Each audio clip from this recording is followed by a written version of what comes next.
On November 12, 1891, deputies from Breathitt County were summoned to a small farmhouse on the edge of Lost Creek, Kentucky. The call was simple, almost routine. Neighbors had complained of a smell. What they found was not.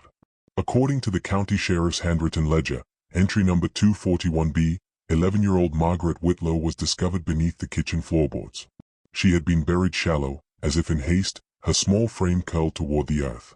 Her hands were clasped in a gesture resembling prayer, and her mouth was packed tight with soil. The description was terse, clinical, meant to satisfy official duty without provoking further inquiry. Yet the detail that lingers is one scrawled in a margin, ink faint, almost erased, mouth full of earth. Dirt not of the farm. Black, wet. For decades, the file remained sealed. When a courthouse fire swept through Jackson in 1911, it was believed destroyed. But tucked inside a misfiled folder, mixed with property disputes and livestock tallies, was a single sheet of brittle paper, stamped classified, do not release. That sheet would become the first entry in what some now call the Whitlow Archive. An obituary from the Jackson Times, printed January 1892, described Margaret's death obliquely. It read, "The Whitlow family has suffered the loss of their young daughter, Margaret. May she rest beyond the unnatural persuasions of faith." The phrasing is strange, careful, as though to acknowledge what had been whispered but never written. The obituary ran only once. By the following week, her name was gone from the paper's death roll, replaced by a blank space. The Whitlows themselves fade in much the same way. Census records from 1870 list a father, Elias, a mother, Caroline, and 3 children. By 1900, the family is absent altogether, though tax ledgers show the property was still listed as active until 1913. No probate filings. No recorded burials. No church entries. They simply dissolve into silence. But silence does not mean absence. In 1961, the McDowell Gazette interviewed 83-year-old Lena Hartsfield, who as a child had lived near the Whitlow farm.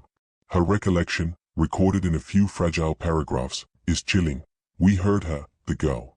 She sang in the evenings, out there in the yard. But after the night they said she passed, we still heard her. Mama told us not to hum it back. Said it wasn't a hymn for us." The Gazette never published the interview. It survived only in microfilm, rediscovered when a graduate student digitized the reels in 1998. The Whitlow file is full of these fragments. A teacher's letter from October 1891, filed with the Breathitt County Superintendent, warns of a girl given to trances, talking to one not present. School logs note long absences, excuses written in Caroline Whitlow's neat script. One entry, dated October 28, simply reads, "Child must be kept at home for silence." A month later, the child was dead. What are we to make of this? Was it madness, religious delusion in an isolated valley? Or was it something else, a ritual passed carefully from parent to child? Generational conditioning so deep it carried belief into the marrow? The soil found in Margaret's mouth raises questions. Breathitt County geological surveys from the 1930s describe the farmland around Lost Creek as light, red clay. But the sample noted in the deputy's margin was dark, almost black, described as wet. That composition doesn't match the Whitlow land. It matches soil from the riverbanks 2 miles east, a place where old settlers once built their burial mounds. Coincidence, or something intentional? The documents are thin, but patterns emerge in their silences. The court ledger for Breathitt County in 1889 records the arrests of 2 Whitlow men, likely uncles, on charges of improper burial. The case was dismissed.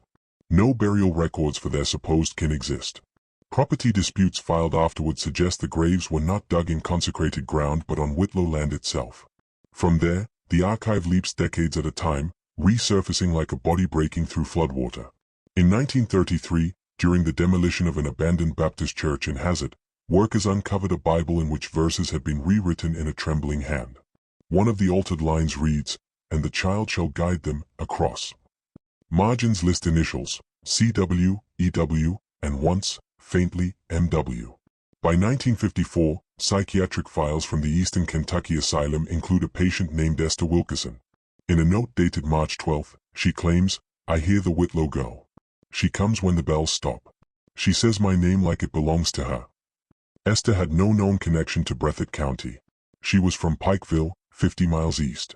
If you trace these fragments, the obituary, the school logs, the soil samples, the Bible, you begin to see not a single case, but a web. A ritual enforced by silence. A family erased not just from record but from memory. And yet, memory resists. In oral accounts collected in 1971 by the Appalachian Folklore Project, an unnamed informant recalled, "Gran said you could hear her humming in the walls. Don't matter if you tore the boards down, it carried with the wood." Said she wasn't punished for speaking.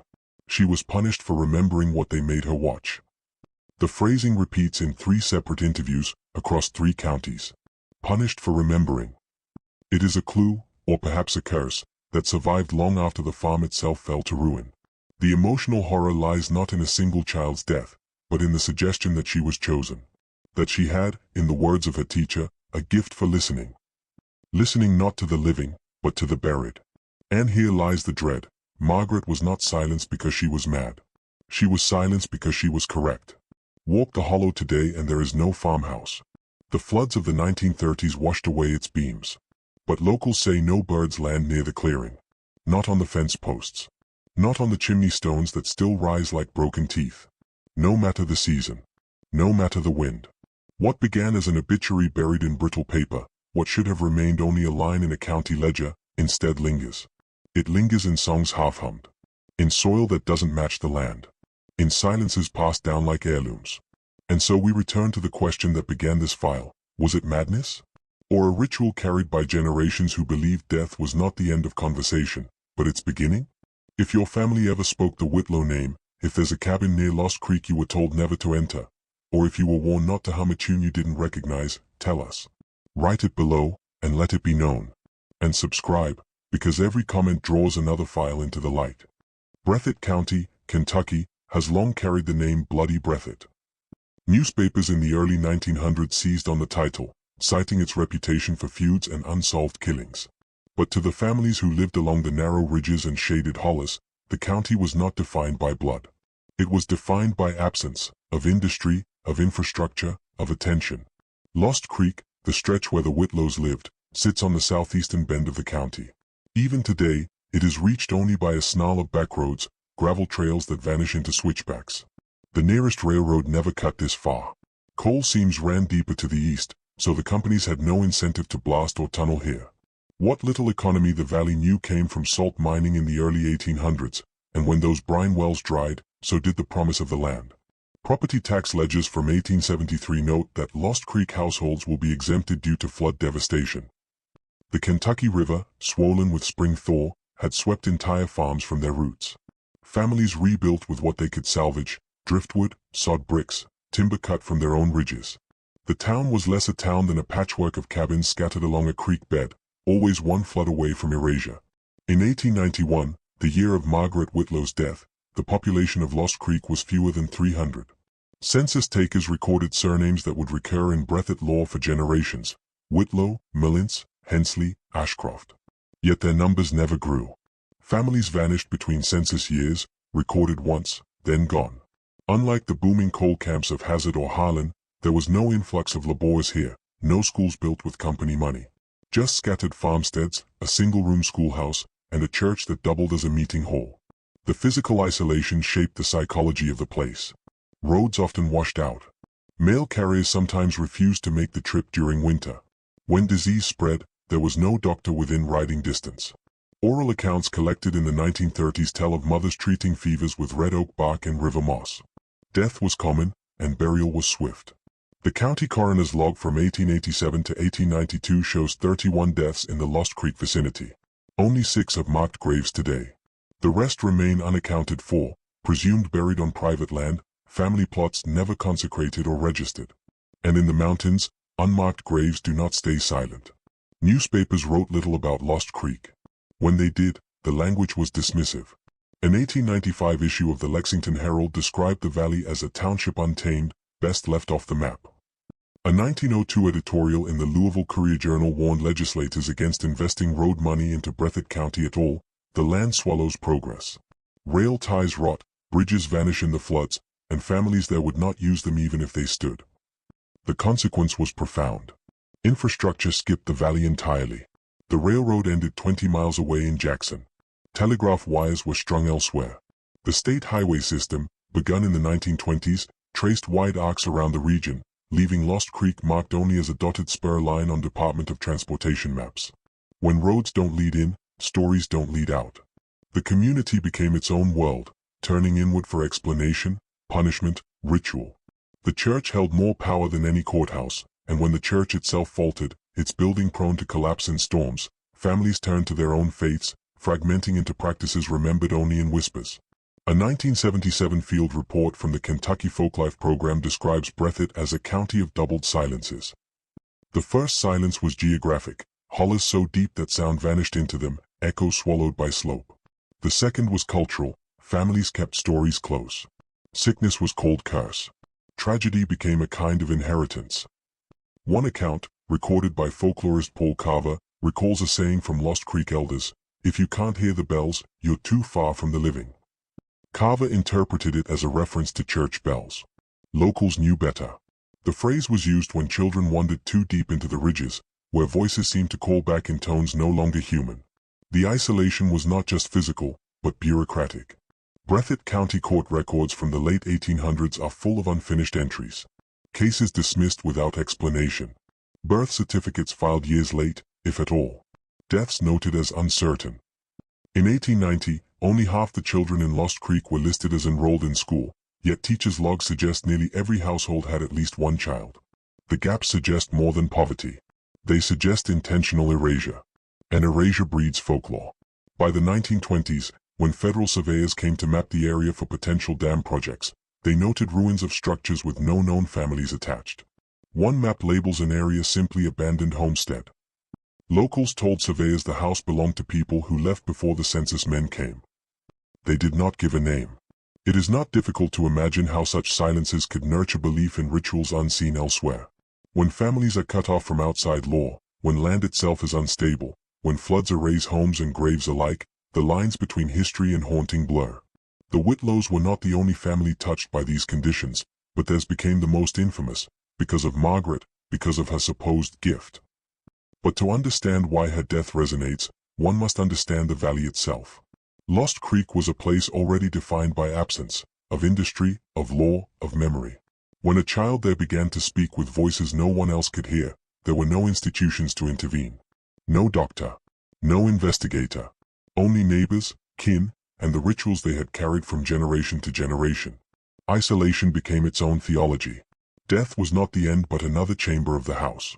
And in Lost Creek, every house was half buried by the mountain, leaning always toward the grave.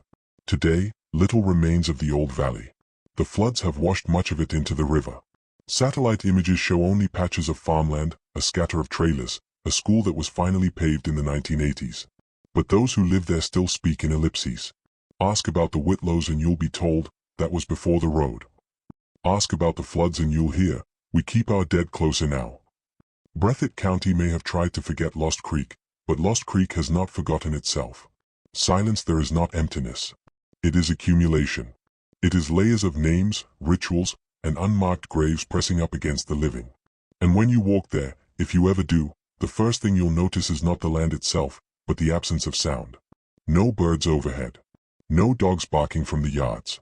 Just the creek, trickling like a throat trying to clear itself.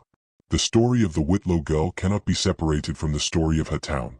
She was not an anomaly.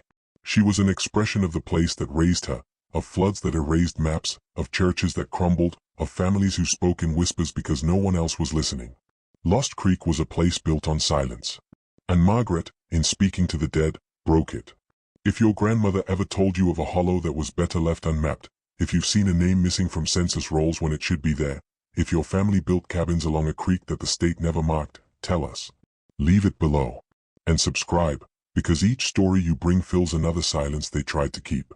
Families in Appalachia are often remembered not by what they built, but by the gaps they left. The Whitlows are no exception. On paper, they surface only briefly. The 1870 Breathitt County Census lists a household headed by Elias Whitlow, age 34, a farmer of mixed cultivation, with his wife Caroline, age 29, and two children, John, age 6, and Martha, age 4. Margaret, the girl who would later haunt the valley's memory, had not yet been born. 10 years later, in 1880, the census shows Elias and Caroline with 3 children, John, Martha, and a newborn daughter, Margaret, age 0. After that, the record stutters. In the 1900 census, No Whitlows appear in Breathitt County at all. It is as if the family dissolved between lines of ink. But the fragments that remain tell another story. In August of 1889, the Breathitt County Jail ledger records 2 Whitlow men, identified only as T. Whitlow and H. Whitlow, arrested for improper burial. Their bond was posted by a local preacher, Reverend Samuel P. Griggs, and the case was dismissed without trial. The court minutes are brief, a single sentence. Matter concluded, no further inquiry. No names of the deceased are listed. No graves were marked. 2 years later, Margaret was dead. Church registers, often the backbone of Appalachian genealogy, provide little clarity. Records from the Lost Creek Baptist Church survive only in fragments. A marriage entry dated 1862 marks Elias W. and Caroline H. Beyond that, only one mention appears, an 1885 baptism for M. Whitlow, age 5. The rest is silence.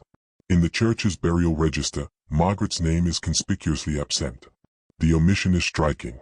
In rural Kentucky, baptism and burial were the 2 rituals most consistently preserved. To appear in neither is to fall between faith and record, neither claimed by the congregation nor acknowledged by the graveyard. In 1938, a Works Progress Administration genealogical survey attempted to trace families in Breathitt County. The Whitlows were listed under extinct or unaccounted for. The surveyor, Lillian T. Roberts, wrote a marginal note, informants reluctant. Said the Whitlows weren't like us. Some refused to speak the name aloud. This is where folklore begins to overtake fact. Oral accounts diverge, but patterns emerge. The family was remembered as stern, private, and devoted to scripture in ways that went beyond scripture. One story, recorded in 1971 by the Appalachian Folklore Project, recalls Caroline Whitlow punishing her children by forcing them to sit for hours in silence. Neighbors claim she called it the listening. The idea was that in silence, the children would hear what came before them. If true, Margaret's so-called gift was not spontaneous. It was cultivated. The Whitlow property itself was small. Tax ledgers from 1880 value it at only $143. 3 acres of corn, 2 of tobacco, 1 milk cow. Yet neighbors recalled the family never trading at market. They lived almost entirely apart, attending church sporadically, schooling the children when it suited them. In 1890, when Kentucky instituted compulsory attendance laws, Margaret's name appears only twice in the teacher's logbook. The final entry is chilling in its brevity: child must be kept home for silence. 2 months later, deputies found her buried under the kitchen floor. If the Whitlows vanished, it was not only from census rolls. They disappeared socially, erased by avoidance. Families who remained in Lost Creek spoke of them in whispers. In a 1964 oral interview, Breathitt resident Thomas Millins remarked, "The Whitlows, they weren't the kind to neighbor. Folks said their girl could talk to what was gone. Said she'd stand in the field, head cocked, like she was listening for bells nobody else heard." Another account, given by a Harlan County descendant, claims Margaret's mother believed she had been chosen to carry the voices. In this telling, Margaret wasn't punished for her trances but was guided deeper into them, kept from school and community so she could grow nearer to the other side. The deeper horror lies not in the image of a single child's burial, but in the suggestion that the family condoned it, or worse, facilitated it. The arrest of 2 Whitlow men in 1889 suggests a pattern. Improper burials, rituals conducted outside the churchyard, and then, 2 years later, a child found with foreign soil crammed into her mouth. One hypothesis emerges: Margaret was not murdered in secrecy. She was offered. But offered to what? The family's disappearance from record is abrupt, but not total. Property tax ledgers show that the land remained titled to E. Whitlow until 1913. Even after Elias's presumed death, the state listed the farm as active, meaning someone continued to pay dues. Who collected crops, who lived in the cabin, is not documented. By 1915, the land is simply marked abandoned. No probate was filed. This bureaucratic gap is telling. Families do not vanish neatly. Land, livestock, debts, all leave trails. But with the Whitlows, those trails end at the farmhouse, in a kitchen floor pulled open by deputies on a cold November morning. What remains, then, is story. Generational folklore carried in fragments, distorted by time. In Perry County, a hymn collected in 1949 contains the line, "Margaret listens where the earth is dark." Scholars dismissed it as a regional variation of a Baptist hymn. Locals knew otherwise. The name was not metaphor. It was memory. In Owsley County, elders recalled a curse. Children who hummed alone in the fields were whitlowed, marked to hear voices that weren't their own. Even in Jackson, decades after the farmhouse had rotted, teenagers dared one another to walk the road at night and call the Whitlow name. Some claimed they heard humming in reply. The Whitlows were a family erased by silence but preserved in dread. Their name lingers not because of who they were, but because of what they allowed. A child who listened too well. A family who believed silence opened doors. And a death that was written once, then nearly forgotten. When records vanish, what fills the void is fear. And in Breathitt County, the Whitlow name became a warning. If your family tree bears the Whitlow name, if you've seen gaps in your genealogy where a household should be, or if your elders ever warned you against silence in the fields, tell us. Write it below. And subscribe, because every time you remember, another piece of their family returns to light. In every Appalachian town, faith was both shield and weapon. Churches doubled as schools, courts, and gathering halls, holding sway in communities where state institutions rarely reached. Lost Creek was no exception. But the rituals whispered around the Whitlows, and families like them, hint at a belief system that slipped beyond the church's walls, into something older, darker, and deliberately hidden. When the Lost Creek Baptist Church collapsed in a storm in 1933, workers salvaging the timber found a Bible, swollen with water and fragile as ash. Inside, the margins were filled with handwritten notes. The handwriting shifts, suggesting multiple authors across decades. One altered verse, underlined twice, read, "And the child shall guide them," across. Another passage from Ezekiel had been rewritten entirely, replacing bones with mouths of soil. The church elders who oversaw the demolition refused to comment.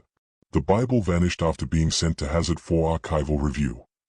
Only a transcript survives, copied hastily by a WPA worker cataloging folk materials in 1935. The implication is unmistakable. Scripture was not merely read in Lost Creek. It was rewritten, bent to justify a practice outsiders would have condemned as heresy. Child punishment logs from the Lost Creek schoolhouse add another dimension. Preserved in the county archive until their pages warped with mildew, the logs note unusual corrections. Most schools of the era punished absences or idleness. At Lost Creek, repeated entries mark enforced silence. Students were documented as sitting hours at a time without speaking. The teacher's margin notes describe it as parent requested.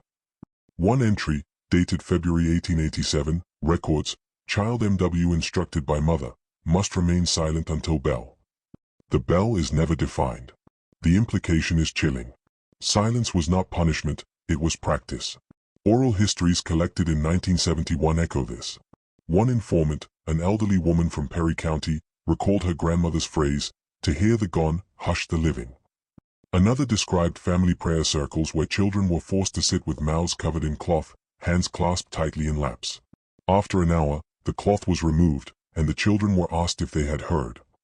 Folklorists dismissed these recollections as misremembered disciplinary tactics. But to those who lived in the valley, the practices were part of a doctrine, silence as a doorway. In 1952, researchers at Berea College catalogued an unusual hymn sung in Owsley County, attributed to Lost Creek roots. The hymn, transcribed without melody, reads, "Close the eyes and close the tongue. Listen where the black earth hums. Child will guide, and bell will sound. What is buried shall be found." No church in the county claimed authorship. Yet the structure mirrors Baptist hymns, familiar enough to slip into worship unnoticed, strange enough to encode another message. The belief that children could mediate between the living and the dead was not unique to Breathitt County. Across Appalachia, folk traditions treated children as pure listeners, unburdened by adult disbelief. But in Lost Creek, that belief hardened into ritual. Margaret's story suggests she was not the first Whitlow child to be groomed for this role. The 1889 arrests of her uncles for improper burial hint at earlier offerings. If silence was the practice, then burial was the proof. Margaret's mouth filled with foreign soil was not an accident, it was a sign. She had been given to the earth as a listener eternal, her silence perfected in death. Archival fragments reveal how far these rituals extended. A letter dated April 1892 from Reverend Samuel P. Griggs to the Kentucky Baptist Association warns, "Breathitt has its own gospel. They train the young for listening. They bury their prayers in flesh."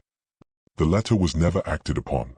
It lay in association files until rediscovered in the 1970s, long after the church in Lost Creek had rotted away. Even outside the valley, whispers persisted. A 1921 asylum note from Eastern Kentucky Asylum records a patient claiming, "They made us sit under the house, mouths shut, waiting for her to answer." The patient had no listed connection to Breathitt, but her file includes a curious annotation, "Relative of Whitlow's, removed for safety." The rituals were hidden not because they were rare, but because they were fragile. They required silence, secrecy, and children who could be mauled to hear. Outsiders, especially church authorities, posed a threat. When the Whitlow case drew brief attention in 1891, the community folded inward, concealing what they had practiced for generations. Suppressed doctrine thrives in absence. With no newspapers reporting, no census entries continuing the bloodline, the beliefs survive only in fragments, rewritten Bibles, hymns half remembered, school logs where silence was more common than speech. Yet those fragments align, piece by piece, into a chilling theology. The living prepare the child. The child listens. The dead answer. The earth confirms. The horror of this doctrine lies not in its strangeness, but in its familiarity. In isolated hollers, where sickness and death claimed children before their time, families sought ways to believe those children were not lost.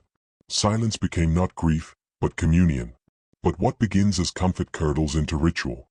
A child is not asked to speak to the dead, they are required to.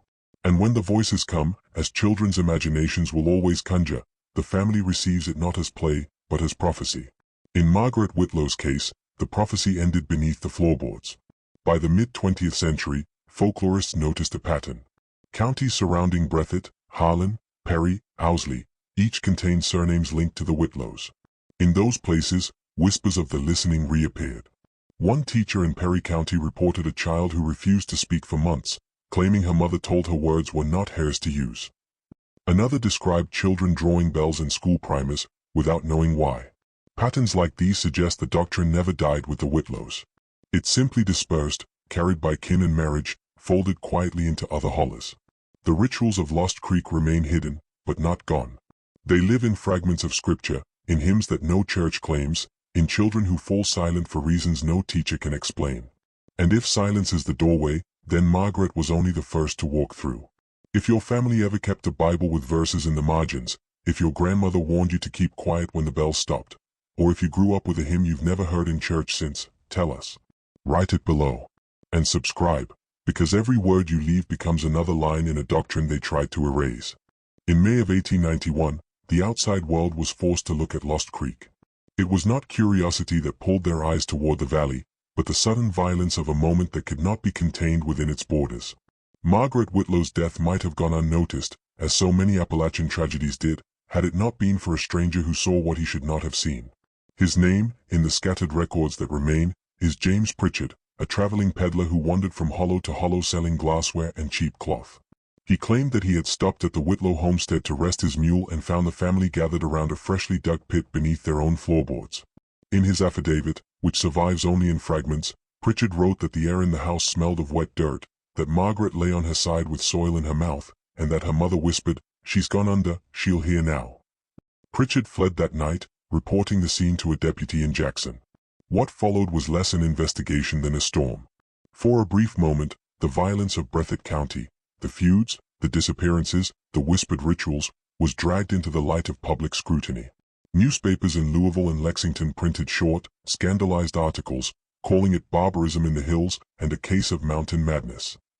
But the details were inconsistent, as if each paper copied from a rumor rather than a source. One claimed the girl had been buried alive in a barn, another that her body was discovered in a churchyard. The contradictions suggest that even as news spread, truth was already being smothered. Court records indicate that Margaret's parents, John and Mary Whitlow, were briefly detained. The charge listed is improper burial. Nothing about ritual, nothing about child sacrifice, nothing about voices from the earth. Just improper burial, as though the only crime was paperwork. They were released within weeks. The official explanation, insufficient evidence. Yet a letter dated August 1891, written by County Clerk William Sandlin to a colleague in Wolfe County, contains an ominous line, "The matter is best left sealed, lest it set fire to the valley." The implication is clear. Silence was not only a ritual in Breathitt, but a tactic wielded by officials who feared what exposure would do. Pritchard, the peddler, disappears from records soon after. Folklore insists he was warned off and fled to Ohio, though no census entries confirm it. Some versions of the story claim he was found months later, drowned in the Kentucky River, his tongue cut out. Whether true or not, the story fits the pattern. Those who spoke too loudly did not remain. Yet there are traces that something shook the county that summer. Church attendance in Lost Creek reportedly doubled. A flood of baptisms was recorded in September 1891, as if families sought to wash away what had been uncovered. A minister from neighboring Wolfe County noted in his diary that the people of Breathitt behave as though struck dumb. Silence again, enforced not only by ritual, but by shame. The Whitlows, remarkably, remained in Lost Creek for at least 2 more years. Land deeds show John Whitlow selling off small parcels, a common tactic when a family prepared to vanish.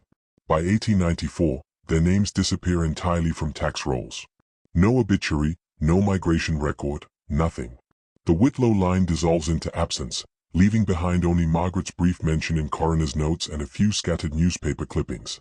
But the story of the girl who spoke to the dead outlived her. In surrounding hollers, the case was retold in hushed tones. Children were warned, do not sit quiet when they ask you. Teachers whispered about pupils who pressed their ears to the floorboards during lessons.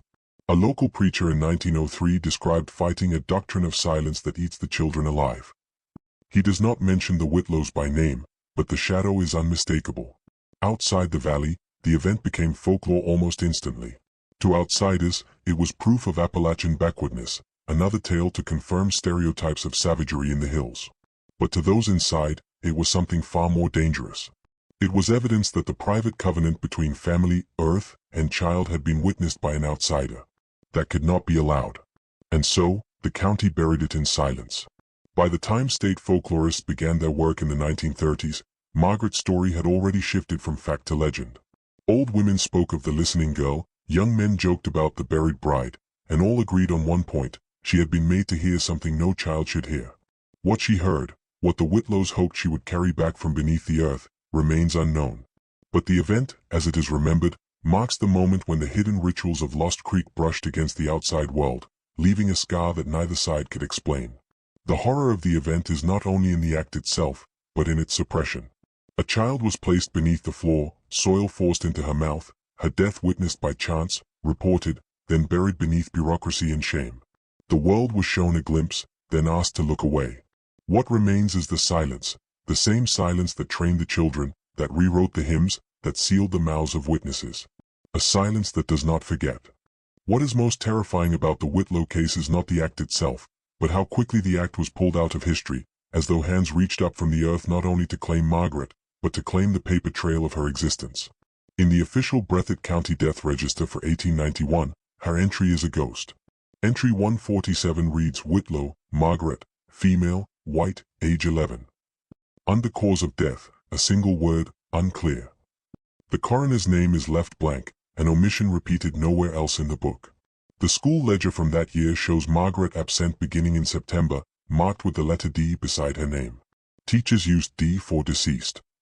Yet the column for remarks is torn away, leaving a jagged edge where an explanation should have been. These small absences are more damning than any surviving record. They suggest deliberate cutting, not oversight. By 1892, the Jackson Times obituary that once named her was altered.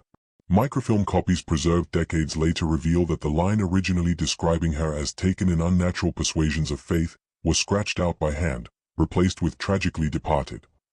The paper never printed a correction, but the change signals intervention. Someone wanted Margaret's death smoothed into banality.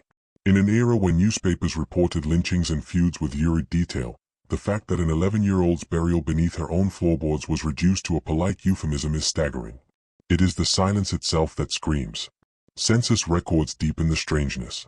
The 1890 U.S. Census had already been largely destroyed in a fire, but fragments remain. On those fragments, the Whitlow household appears: John, Mary, children listed. By the 1900 census, they are gone, not moved, not relocated under variant spelling, but gone. Even collateral relatives who appear in 1880, uncles, cousins, seem to have dissolved.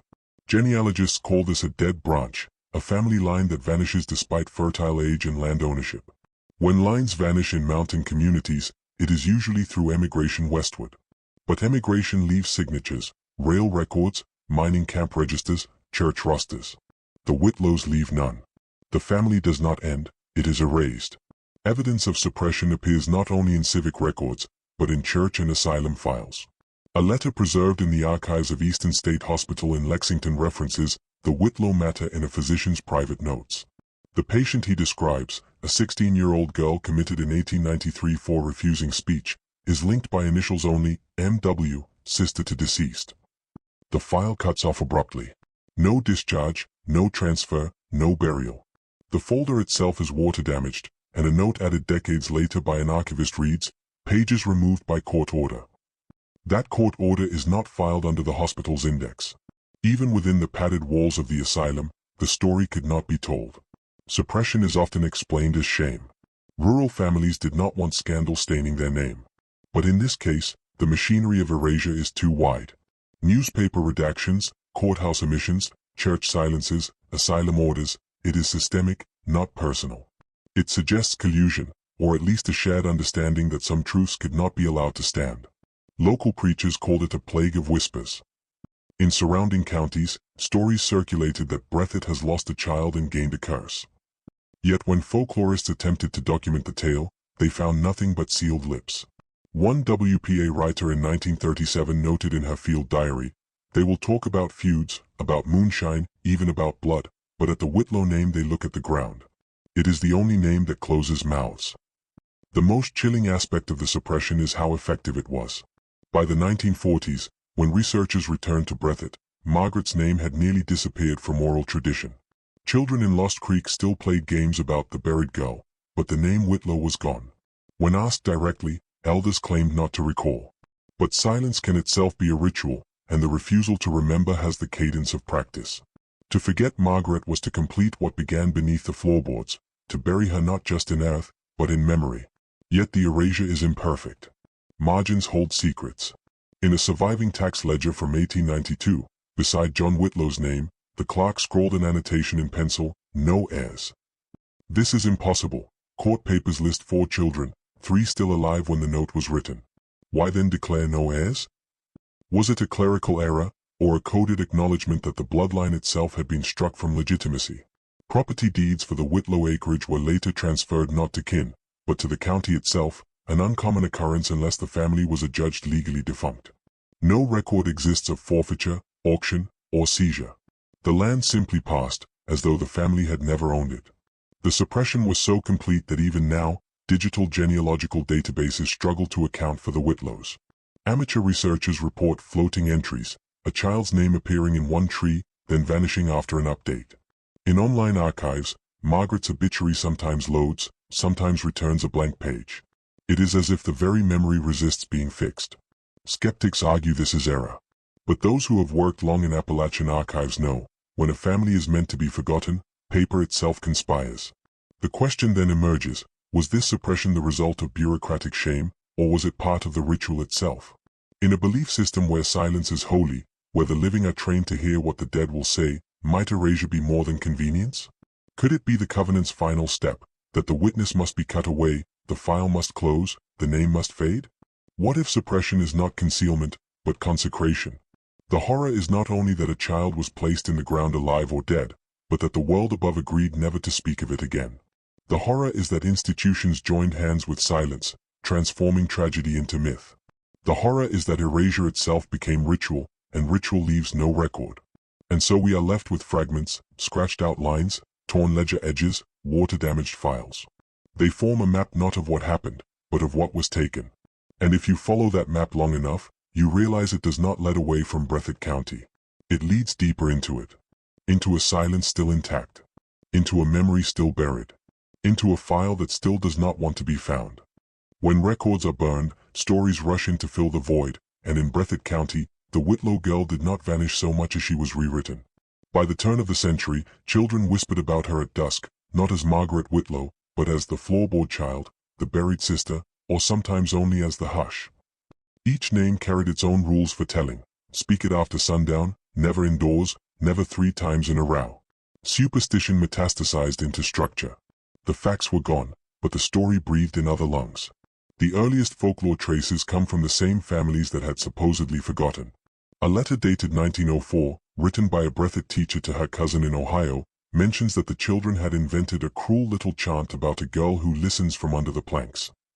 The teacher doesn't record the words, but the rhythm was so persistent she feared it might be unchristian. By 1912, local folk songs carried darker imagery: the sister in the cellar, the breath beneath the boards. These ballads did not name Whitlow, yet they named what she became, a ghost bound not to an attic or a graveyard, but to the most ordinary part of a home, the floor itself. Ghost stories adapted with the times. During the coal boom of the 1920s, miners spoke of hearing knocks from underfoot in boarding houses. In some versions, the buried girl did not belong to any particular family but haunted any dwelling where outsiders slept. The folklorist Richard Dawson, in his Appalachian notebooks, describes one Breathitt miner in 1928 who refused to rent a room because the floor sings at night. Dawson, skeptical, chalked it up to creaking timbers. But the phrasing, "the floor sings," repeats across testimonies, suggesting not coincidence but inheritance. By the Depression years, the Whitlow girl had drifted into cautionary tale. Parents told their children not to misbehave or the buried one will trade places with you. It was a punishment story, stripped of family name, stripped of time. That shift is crucial. Margaret ceased to be a specific victim and became an archetype, a vessel for moral instruction. This is how folklore sterilizes horror into survival tool. The horror was still there, yes, but now wielded by the living to manage the young. Silence had not destroyed the story, it had refined it into a lesson. Some folklorists believe the Whitlow myth fused with older European burial superstitions brought by Scots-Irish settlers. The image of a person trapped in limbo, listening through wood or soil, is older than Breathitt. But the local specificity, the plank, the house, the silence, suggests something more. Unlike wandering spirits, this one did not roam graveyards or hillsides. It remained underfoot, domesticated into the very architecture of home. Families grew up over it, literally stepping on the story every day. What was once Margaret became geography. Then came the WPA era of the 1930s, when folklorists officially attempted to gather Appalachian tales. Here the Whitlow curse appears in its most fragmented form. Collectors note villagers warning against building new houses on Whitlow land, though none could point to the exact property.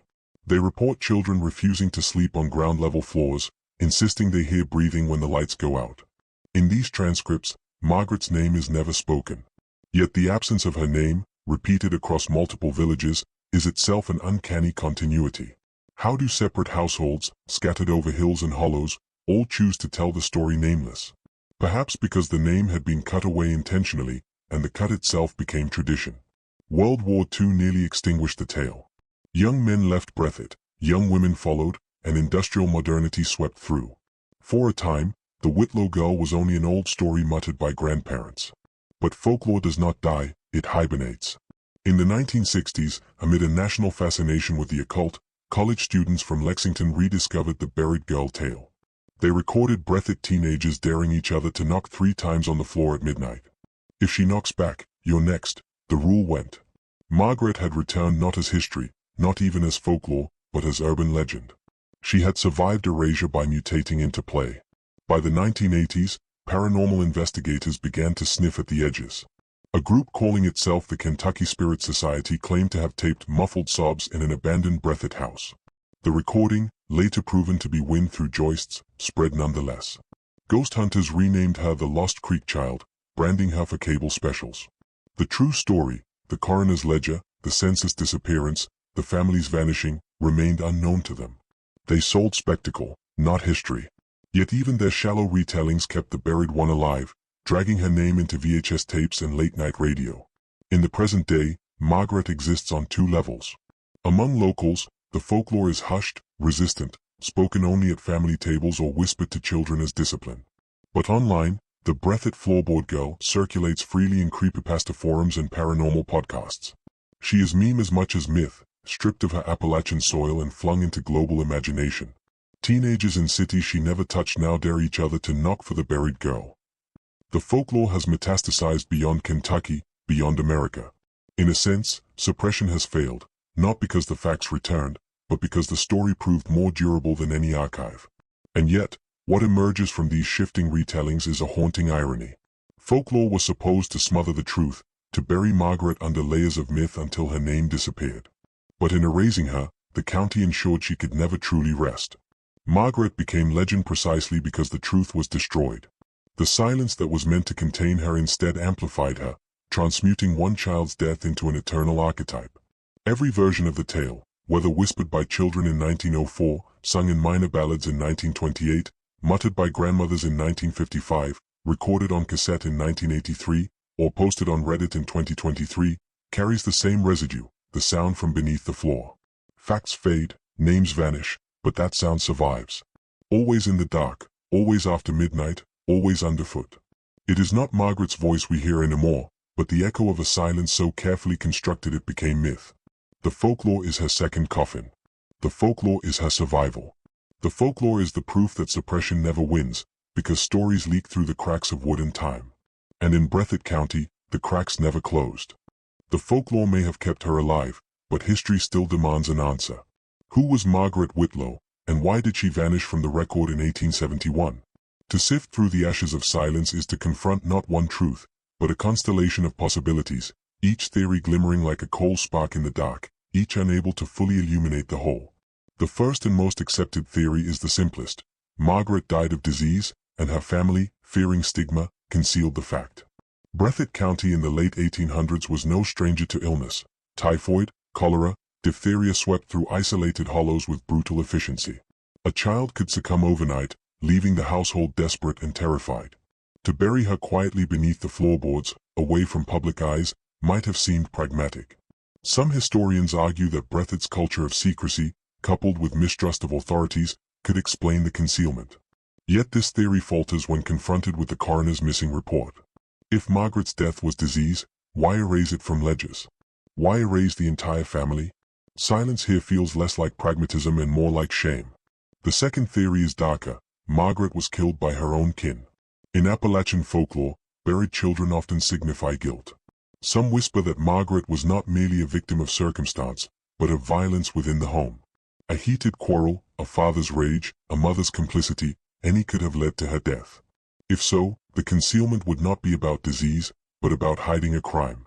This theory gained traction in the 1970s, when oral historians found elders who described the Whitlows as a quarrelsome bunch and not right in their doings. One old man recalled being told, "Don't marry into Whitlow blood, they bury their own." Such rumors may be hindsight, cruelty led on mystery, but they suggest that local memory carried not sympathy, but suspicion. Then comes the third possibility. Margaret was never buried at all. Instead, she was hidden. Some researchers argue that she may have been born with a disability, or what the 19th century cruelly called a feeble-minded condition. In an era obsessed with appearances, families sometimes concealed children who did not fit community norms. If Margaret was confined to the house, perhaps even locked beneath it, the stories of the floorboard girl could be rooted in a literal practice of isolation. When census records stopped listing her name, it may not mean she died, but that she was deliberately omitted. The missing coroner's report, in this reading, becomes irrelevant. There was no death to record, only a life erased through social stigma. But this theory carries its own horrors. A girl who lived and died unseen, entombed not by soil but by family silence. The fourth theory widens the frame. Margaret's story may be a composite, stitched together from multiple tragedies. Breathitt County endured violence, disease, poverty, and vendettas. Records of children dying, vanishing, or being concealed were not rare. It is possible that the Whitlow name attached itself to a cluster of incidents, that folklore fused them into a single archetype. If so, Margaret is not one girl but many, an amalgam of Appalachian suffering condensed into one haunting. This interpretation appeals to folklorists, who see in her the pattern of myth-making. Yet it denies her individuality, reducing her to symbol. For those who seek her as a person, not just a legend, this explanation feels like betrayal. The fifth theory leans into the uncanny, that Margaret was buried alive. Chilling accounts from the 19th century document cases of premature burial, when disease left bodies in coma-like states mistaken for death. Families without medical knowledge sometimes interred their kin too soon. A girl stirring beneath planks, knocking weakly in panic, could easily become the seed of generations of ghost stories. Some cite a note in the lost coroner's ledger, described secondhand, that used the phrase suspected respiration. If true, it suggests that at least one official wondered whether Margaret was alive when entombed. This theory dovetails eerily with the folklore of the floor sings and the buried one knocks. Yet no physical evidence remains, only the echo of rumor. And then, finally, the most unsettling possibility, that the truth was deliberately erased by powers larger than the family. Breathitt County, in the 1870s, was a place of shifting land deals, disputed inheritances, and violent feuds. If the Whitlows stumbled into the wrong conflict, their erasure might have been punishment, their silence enforced not by shame but by survival. Margaret's story, in this reading, becomes collateral damage of county politics. This theory explains why the entire family vanishes from records after 1871.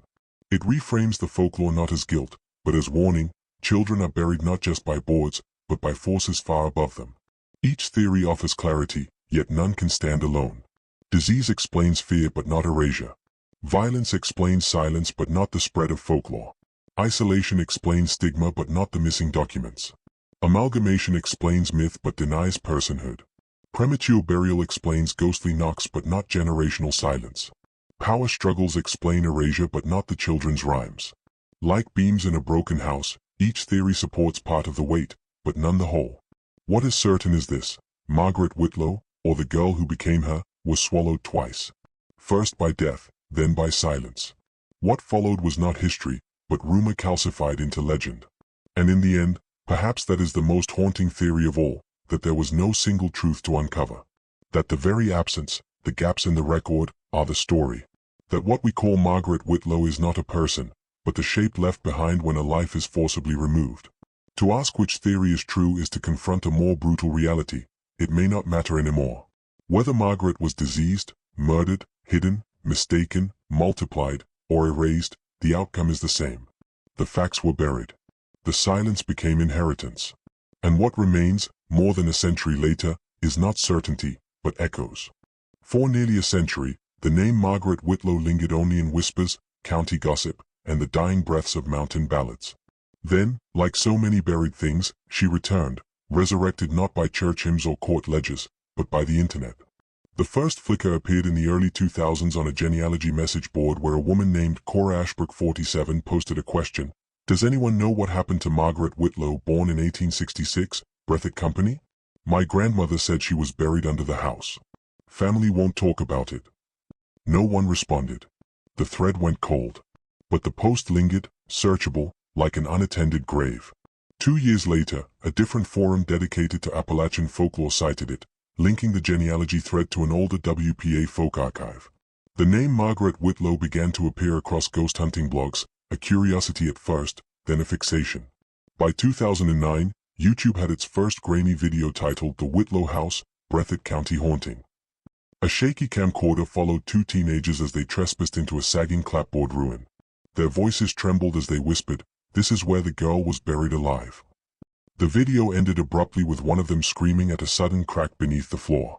Whether it was the house settling or something else, the clip spread across early forums. The comment section filled with locals insisting, "That house ain't even the real one," while others swore, "My uncle told me never to say her name."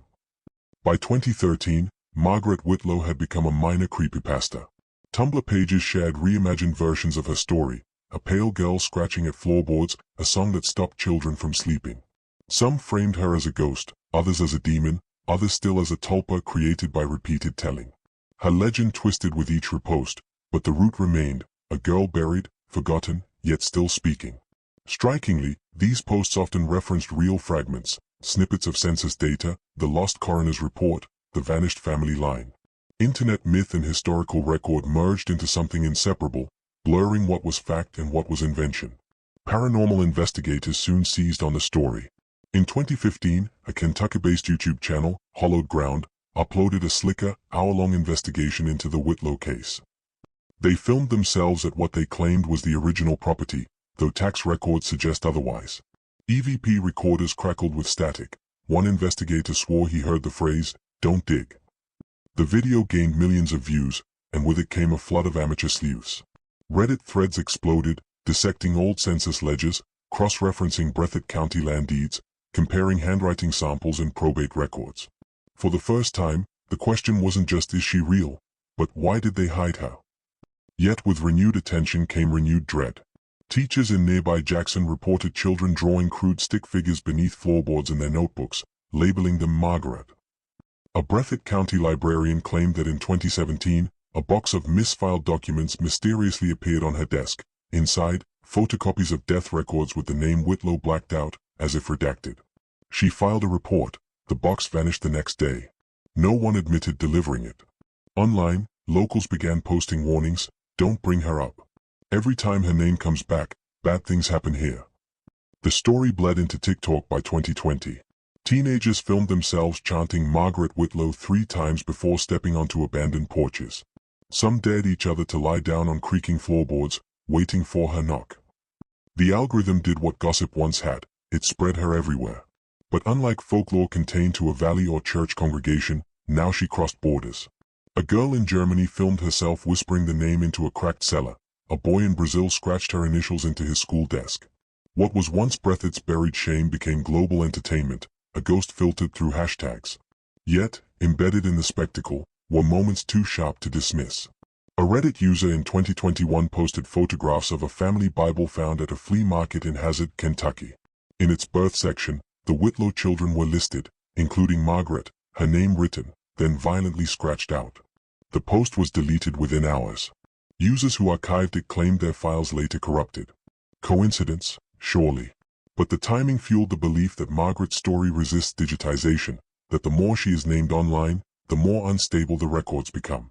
Perhaps most disturbing is how modern technology echoed the old folklore. Just as children once sang, "The girl knocks 3 times," TikTok teens recorded faint bangs in their videos. Just as neighbors once warned, "Don't speak her name," digital files bearing it corrupted or vanished. The folkloric patterns reappeared in a new medium, as though the story itself migrated into the circuitry, refusing to stay buried. By 2022, independent researchers, folklorists, true crime bloggers, even a few academics, were filing open records requests in Breathitt County. Most were denied, citing fire damage to archives. Yet photographs of the courthouse fires show that not all ledgers could have been lost. The denials only deepened suspicion. One investigative journalist claimed to have found an unmarked file in the state archives at Frankfort, containing a coroner's note about a female child, 5, name withheld, suspected respiration. He tried to publish the images, but his article was pulled within days, his editor citing legal concerns. The journalist later told a podcast host that the file itself disappeared from the archive. "It's like something doesn't want her name printed," he said. "You can talk around it, but the paper itself rejects her." The modern obsession with Margaret Whitlow is more than curiosity. It's an attempt to solve the unsolvable. Yet in doing so, the internet repeats the same cycle Breathitt County once did. Speak her name, and she grows stronger. Try to erase her, and she slips through cracks elsewhere. If folklore is a living organism, Margaret is proof. She adapts. In children's rhymes, she was fear. In gossip, she was warning. In TikToks, she is spectacle. But in each form, the truth evades capture. She remains the girl buried twice, once by wood and soil, once by silence. Now, perhaps, she is buried a 3rd time, beneath layers of digital noise, reposts, and corrupted files. Yet like before, she keeps speaking. And maybe, just maybe, she's louder now than she's ever been. There is a rule in folklore that scholars often whisper but rarely print. Some names are not merely identifiers, but doorways. They do not just label a life, they insist on being spoken, they demand repetition. And in the case of Margaret Whitlow, the name is the evidence, the haunting, the crime, and the confession all at once. What makes her different from other Appalachian ghost stories is not the tale of a child in the ground, nor even the silence of a county that tried to forget. It is the handwriting. Always the handwriting. The first discovery came in 1938, when a WPA field worker cataloging old mountain ballads visited a schoolhouse in Breathitt County. He collected children's rhymes, transcribed their verses, and among his pages noted a peculiar marginalia, the words Margaret Whitlow written neatly in a hand far too fine for a child. When he asked who wrote it, the teacher shrugged. None of the pupils admitted to it. The field worker tucked the page away, his own scroll cramped and rushed, yet beside it the name gleamed in perfect copperplate, as though from another century. Decades later, in 1964, a census researcher in Frankfort noticed an anomaly while reviewing microfilm. In the 1880 Breathitt County census, the Whitlow family appears without mention of Margaret. But across the faded ink, someone, at some later point, had written her name between the lines. Again, not in the census taker's hand. Not in the county clerk's either. Experts examined it. The script was too smooth, too deliberate, closer to the 20th century than the 19th. Yet the handwriting matched perfectly the 1938 transcription. This is where the pattern begins. Every time her name is erased from an official record, it returns, written again, in the same hand, as if she herself insists upon her presence. Land deeds, marriage records, even a coroner's ledger that should have contained no reference at all bear the intrusion of her name, slotted into margins, curling like a signature. A Breathitt County archivist in the 1980s described it with unease: "It is not vandalism. It is neat, practiced. Whoever does it, does not do it once. They do it across generations." The most disturbing instance surfaced in 2002, when a law student researching Appalachian case law requested copies of property disputes from the 1890s. When the clerk returned the folder, one document, an unrelated land partition, carried the words Margaret Whitlow in its corner. The student assumed a prior researcher had scribbled it and asked the clerk who handled the file last. The clerk paled. The file had not been touched in 30 years. He locked it away, but not before the student copied it. When compared to earlier anomalies, the handwriting aligned perfectly. Not similar, not close, identical, as though no time had passed, as though one hand kept returning, writing her back into history. Folklorists argue about the meaning. Some say it is a folk memory made literal, a community unable to bury the story so deeply that the name forces itself onto paper. Others suggest it is a curse, that to erase her was to bind her spirit, and every official act of forgetting summons her hand. Yet others whisper that this is not about Margaret at all, but about whoever first buried her. That guilt itself bleeds into the record, eternal, inescapable. But the handwriting resists all theories. Handwriting changes over years. Even the most practiced scribe's script reveals age, tremor, shifting style. But not hers.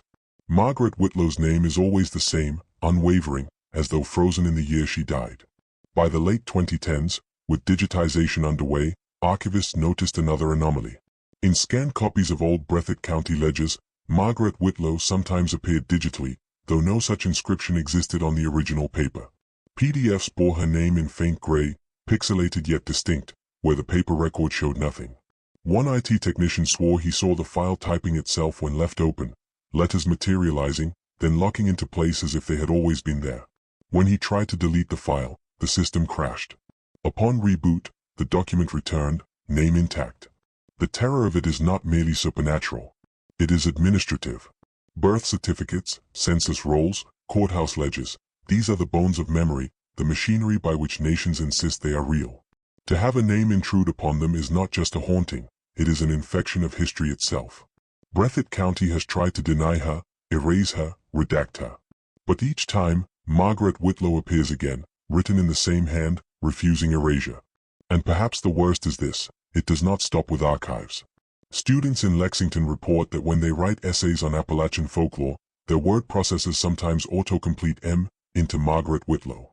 Genealogical software occasionally produces her name in family trees where no Whitlows exist. And on Reddit, one user claimed that after typing her name too often, it appeared in his bank statements, a faint watermark in the background of his PDF downloads. He thought it a prank, until he changed banks. The watermark followed. Her story is not just spoken anymore. It is written. And writing, unlike song or rumor, persists. It is her vengeance, her anchor. If Margaret Whitlow was buried twice, once beneath soil, once beneath silence, then this is her third burial and her third resurrection. The name that will not stay buried. The hand that never ages. The record that rewrites itself. And you must wonder, as you hear it now, as your eyes cross these letters, who wrote her here? Was it me? Or has her hand reached through again, as it always does, ensuring she is never forgotten? If Margaret Whitlow's name insists on being written, then her silence insists on being repeated. The Whitlow case is not singular, it is symptomatic. County records from neighboring regions show the same scars: vanished girls, sealed homes, family names that flicker out and then reappear as whispers in school rosters. It is less a story of one family than of a pattern that spreads like a root system, unseen until it splits the earth. Take the Ashcrofts of Perry County, last documented in the 1920 census with 3 daughters, the youngest listed as incapacitated. No further public mention exists, until a 1947 hospital ledger from Lexington records a girl admitted under the name Ashcroft. No first name. Just the surname. The admission note is marked confidential, and the discharge line reads only, released to relatives in Breathitt County. No death certificate, no marriage license. Yet in 1953, a Perry County school roster bears the faint signature Margaret Whitlow written in the margin. The Callaways of Letcher County followed a similar fate. Court logs in 1931 note a property dispute where one sibling refused to enter the family home, claiming a voice in the walls. The case was dismissed, but 20 years later the Callaway surname disappears from tax rolls entirely. What remains are fragments: a marriage notice with no witnesses, a deed signed but never filed, and, again, the appearance of a girl's name where it should not be. Researchers compiling oral histories in the 1970s began to notice it. Surnames repeated like refrains across counties: Ashcroft, Callaway, Ritchie, Whitlow, families that seem to surface, vanish, and then resurface in nearby records with the same telltale gaps. Each line broken not by migration, not by poverty, but by a kind of systemic erasure. And in those gaps, one constant: a girl, unnamed or misnamed, later annotated as Margaret Whitlow. A folklorist from Berea College once phrased it this way in her field journal: the hills keep a script, and the script demands a girl's silence. The families change, but the silence is the same.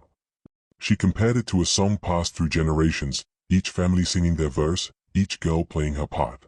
Her notes were never published, some say because she vanished in 1979 while interviewing a Ritchie family descendant in Pikeville. Her recorder was found in her car, still running, filled only with static. The horror here is not just that the same names repeat. It is the implication of orchestration. A ritual embedded not in one household but in a network of them, stretching across county lines, preserved through secrecy and reinforced by silence. It is as though the very act of not speaking, the deliberate omission from obituaries, censuses, and ledgers, is itself the ritual.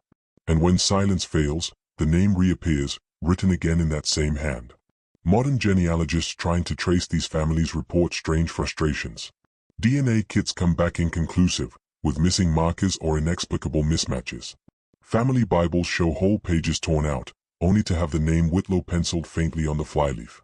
Old photographs, when scanned, reveal what looks like handwriting faintly across the image, as though the past insists on labeling itself. What emerges is not one haunting but a lattice of them. A system of silence where entire bloodlines seem conditioned to erase their own daughters, to bury them twice, once beneath soil, and once beneath omission. And always, in the hollow where the silence cracks, Margaret Whitlow writes herself back in. The question that lingers is not only why this pattern repeats, but who ensures it must. Is it superstition, families convincing themselves that to speak the dead girl's name invites her return? Is it survival, complicity demanded by church or sheriff, punished if broken? Or is it something older than church or law, something that uses families like instruments, passing down silence the way one passes down land or bone? Because silence is not absence. It is labor. To erase names, to burn files, to redact testimony, it takes effort, it takes will. Which means this pattern is not accidental. It is chosen. And once you see it, once you trace the surnames across counties and find the gaps where a girl should be but isn't, the silence grows louder than any hymn. And when you hear it long enough, you begin to wonder, is this silence theirs? Or is it hers? The deeper you follow the Whitlow file, the less it feels like research and the more it feels like trespass. Every page resists. Microfilm reels jam. Records black out at the precise name you're looking for. Archivists shrug and say misfiled. But misfiled how many times? Misfiled for a century? Misfiled across 3 counties and 2 courthouses? At some point it is not misfiled. It is protected. The last document I found should not exist. A single sheet inside a box labeled Property Taxes, 1910 to 1915. It was folded 4 times, hidden between receipts for hogs and seed. On one side, a hand-drawn map of Breathitt County with a mark scrawled near Lost Creek. On the reverse, a transcript. It is written in the same clerk's hand that appears in dozens of ledgers of the era. And yet, the words feel older than the clock, older than the county, older than the ink itself. She will be named again when silence is broken. She will be buried again when silence is restored. The family is not the family. The name is not the name. The girl is not the girl. No signature. No date. Just the initials MW pressed into the bottom corner. The paper was not catalogued. It bore no stamp, no filing number. When I asked to re-examine the box a week later, I was told it was missing, perhaps transferred to Frankfort, perhaps destroyed. Except, county transfer logs show no such movement. And when I pressed further, the archivist said quietly, Those files aren't for the public. But who decides that? What law governs a girl buried in 1891? What statute hides the words of a child whose voice keeps returning in margins, in obituaries, in the gaps where silence should have sealed her forever? And here is where the story refuses to end cleanly. Because if it were only Margaret Whitlow, one farmhouse, one grave, then it could rest. But the same initials appear in Ashcroft family Bibles, faintly scratched into the binding. The same prayer hand burials appear in Letcher County coroner notes, though no official cause of death is listed. The same dirt-filled mouth is whispered about in Ritchie family tales, though no obituary records confirm it. It is not a story. It is a pattern. And patterns do not end, they recur. The folklorist's warning returns to me now, the hills keep a script. What if the script isn't written on paper at all, but in people? What if families carry the silence like inheritance, and what if that silence requires sacrifice, requires Margaret to keep reappearing, under whatever name she chooses? If so, then unearthing this file, speaking her name aloud, is not research. It is rehearsal. And the more we repeat it, the closer we come to fulfilling the script again. Some say that's why birds don't land near the Whitlow chimney, even now. Why children born along Lost Creek sometimes never cry, or why they stop crying altogether. Silence is not absence. It is ritual. And ritual does not break, it waits. The last line I will read to you, before this file is sealed again, comes not from a newspaper or a ledger, but from a psychiatric interview in 1934 with a woman admitted under the name Unknown. The interviewer asks her where she comes from. She answers, "I come from the floorboards. I come from the dirt in their mouths. I come every time they call me by the wrong name. And I will come again." The file ends there. The rest is redacted. And so this is where we stop. But silence does not mean safety. If your family ever told you not to walk near Lost Creek, if your grandmother ever muttered the Whitlow name when she thought no one was listening, if you've seen a girl's name scratched into the back of a hymn book or the flyleaf of a Bible, tell us. Write it below. And subscribe. Because every time a story is spoken, another silence breaks. And every silence broken draws another file into the light.